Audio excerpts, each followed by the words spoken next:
Hey everybody, welcome back to Video Episode Terrac, and we're continuing the series on the MiSter FPGA DE10 Nano project. And you know what time it is? It's time to test more Sega Saturn games on the most current core from Srg320. Because a few weeks ago I did an update video because he released a new core at the end of June, and that is what we are testing on here today. And there's a lot of games that you guys wanted me to check back in on to see how the progress was. So you're going to be seeing some new games as well as some games we've already talked about. Before we get too far involved, do me a huge favor, go down below, hit like and subscribe, and ring that notification bell, definitely helps us out. And if you feel so inclined to want to support the channel, we got a Patreon link down below as well. But right off the top, one of the first games that everyone asked about on the new core is obviously going to be Panzer Dragoon. Last time I previewed this game, there was basically no skybox whatsoever. It was just a solid shade of blue or possibly black. You will see now that basically all the visual effects seem to be strung together to the point that I remember them being, and that skybox is moving around the sky, and it does look really nice. And that's the thing about Saturn. VDP1 and VDP2 work in conjunction to make up an entire image. So just because you have polygons on the screen, sometimes you may have 2D elements missing, or vice versa, but everything that is here with Panzer Dragoon looks and feels like it should, and that's the great thing, because it's one of those games for Sega Saturn. Everyone knows it, everyone's played it at least once.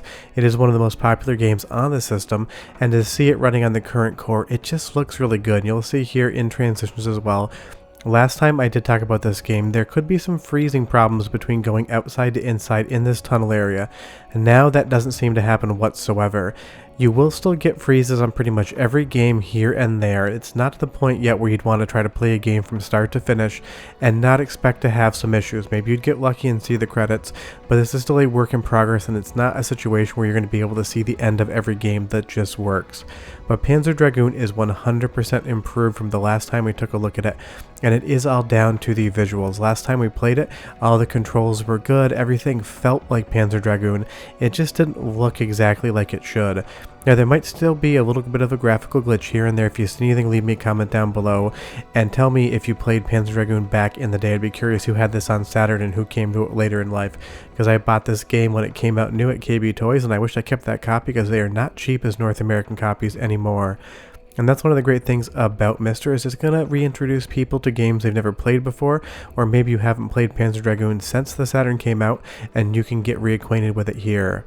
Now, another game that didn't used to work but now does is going to be Radiant Silvergun. It used to be that you could get into this intro scene, but the minute it transitioned and gave you control of your ship, it would be a hard freeze there. All the audio would drop out and you would just have to select a new game. The good thing is now that is not the case whatsoever. It is just playing.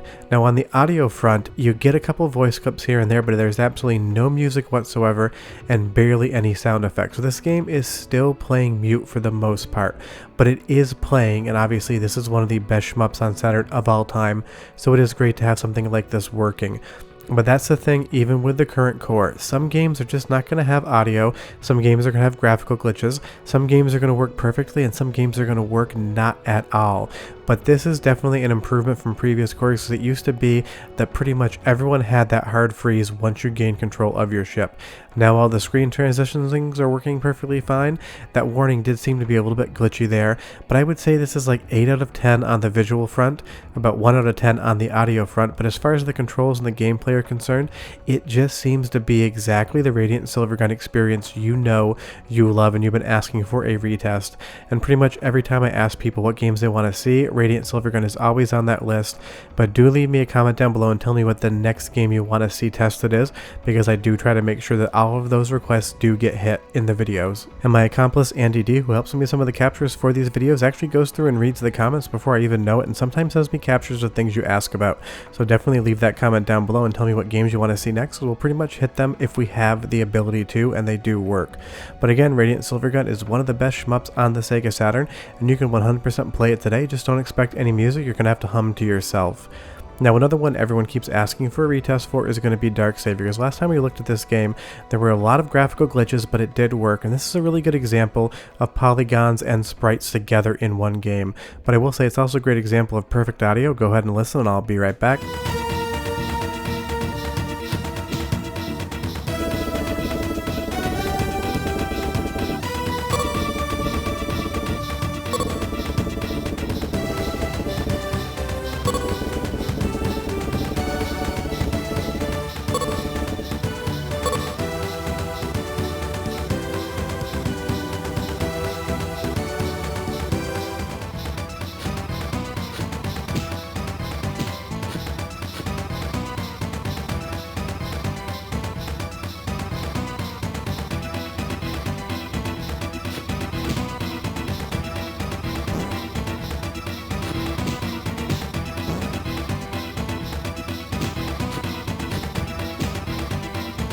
Audio just sounds really good, and Dark Savior has a great soundtrack, and I know this is one of those games people either seem to love it or hate it. If you're trying to play this and you're getting a little frustrated, give the isometric viewpoint a little bit of time. Navigating in this world does take a few minutes to get used to, and for the most part when you first start to play a game like this, you're going to be running into the wall pretty much all of the time. But this game has so much to offer, both visually as well as mechanically and story-wise. It is a really unique and fun Sega Saturn game that you 100% should check out. Just remember, like I said, if you end up having navigation issues, just keep playing around with the game. Your brain will get used to this kind of viewpoint. It's something like, speaking of viewpoint on the Neo Geo, I never was good at that game, but I finally sat down and spent some time with it, and within like 10, 15, 20 minutes you will understand what it's expecting of you. But outside of a little bit of a glitch here on that racetrack, on that print right there, it pretty much just works, and it's a great game to check out. Now, games that Srg320 notated in his post with the new core that have had improvements are going to be the Daytona games. These games are always a little bit rough on previous cores, and they had a high tendency to lock up mid-race. The core would just 100% completely freeze. But it's happy to say that that is not happening anymore. We're going to start with the original Daytona, and then we're going to move over to Championship Edition, because when the port from the arcades came to the Sega Saturn, it wasn't the worst port ever, but it certainly wasn't the most accomplished one either, so Sega basically revamped the game and re-released it more towards what that port should have been like. But of course, this is one of the earliest releases on Sega Saturn, and really the architecture is quite complex, and even Sega was having trouble programming for it. And that's why it is so impressive that Srg320 has it even running at this point in time, because as I've said in previous videos, the Sega Saturn is a mess of silicon. Multiple CPUs, the multiple VDPs, getting everything running in conjunction with itself, talking to itself and making games run was not easy, because Daytona is a perfect example of Sega struggling with that. So the fact that one person is dealing with what a team of people in Japan struggled with is highly impressive, and you'll see here as we race around the track, it does just seem to be working. And earlier you would just get a random freeze. You'd be in the middle of a turn, you'd just be going on a straightaway, the core would completely freeze up, and sometimes you even had to reset it. Now that is not the case whatsoever. But let's move over to Championship Edition, because I know everyone is going to be asking about that one, and outside of a few graphical glitches in the intro, this seems to be running even better than the original. The audio on the first Daytona is clicky, it's poppy, it definitely has a lot of garbage in it, but I will give you a sample of the audio in about a minute for Championship Edition, because it does things completely differently and it does sound really good. But again, as everything's going on here, it's running at a good frame rate, the controls are as good as you would ever get off of a D-pad on Daytona, which is to say, nowhere near as good as using a wheel in arcades, but it does still work. But everything is holding together. All of the different quads, all of the effects coming off the tires, this just looks and feels and sounds like playing Daytona on your Sega Saturn. Now, of course, there might be a little graphical glitch here and there. It is hard for me to look at the entire screen all at once, so if you do see something, leave me a comment down below. But I'm safe to say here that if you want to play Daytona on the current MiSter core, you 100% can do it. You can complete races and you can have a fun time. But I told you the audio was really good in this example, so go ahead and listen to like 35 seconds or so. I'll come back and show you more games that just work.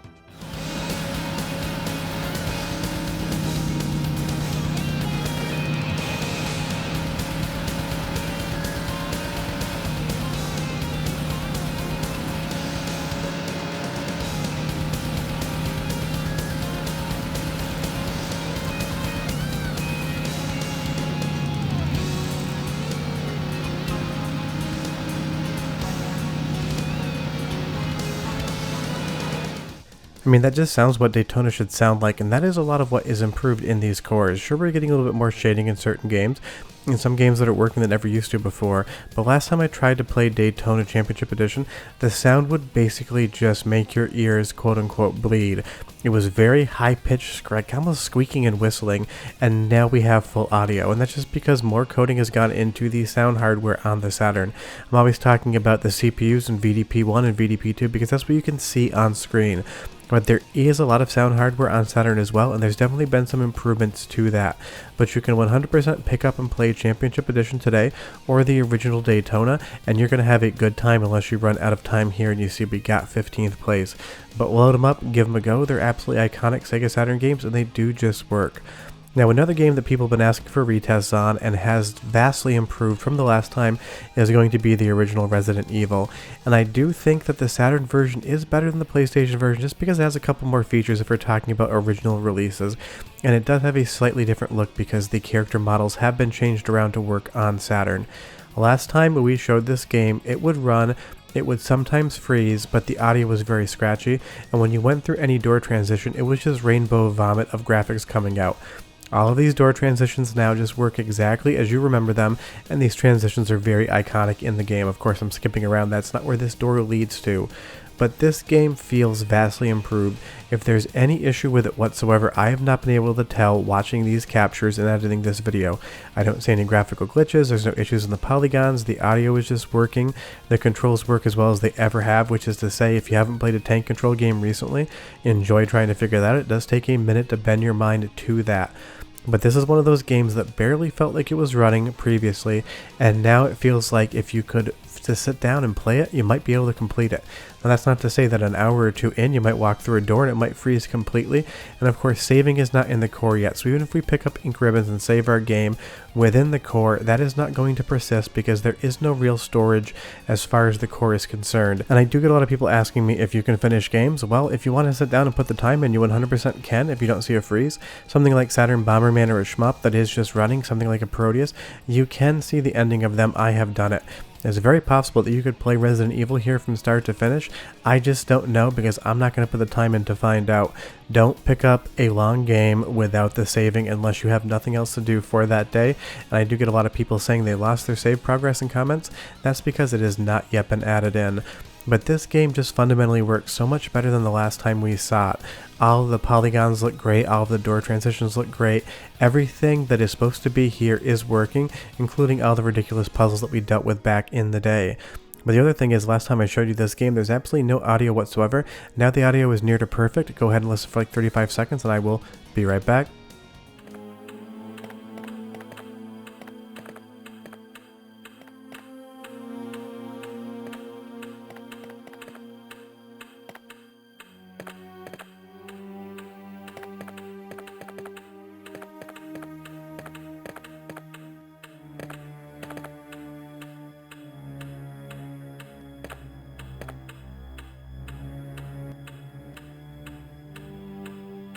And speaking of dark foreboding horror scenes, Virtual Highlight now has shading because a lot of that came with the most recent core, and you guys keep asking me to talk about this game, and I don't blame you, it is a fun thing to talk about, so you're getting more Virtual Highlight. And that is one of the main enhancements of the current core. Things like Power Slave we showed in the last preview, Virtual Highlight here, a lot of the lighting or shading wasn't working in the previous core, so everything seemed very bright, even if that's not what they were going for from an aesthetic point of view. You can now see that a lot more of the shading is in here, and the game does look better. You just need to get used to what Virtual Highlight is supposed to look like, because if you're not in motion, this game actually looks really pretty and unique.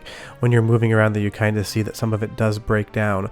But this is supposed to be a horror vibe in this mansion here, because we're going to fight a vampire, and that horror vibe comes through so much more when we do have that kind of light to dark gradient and shading going on. It just gives it that really lived in, kind of dark and dank look.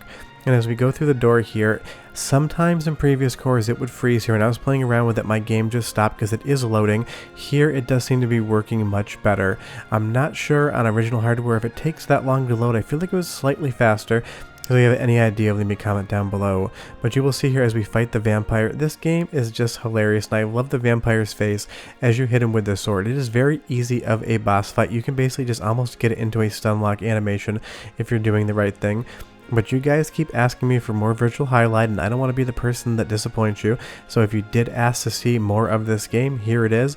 And it does seem like it's 100% completable on MiSter, because a few people have told me that they have seen the ending of this. It is a procedurally generated world, but if you get to know the game enough, you actually can see the ending of it.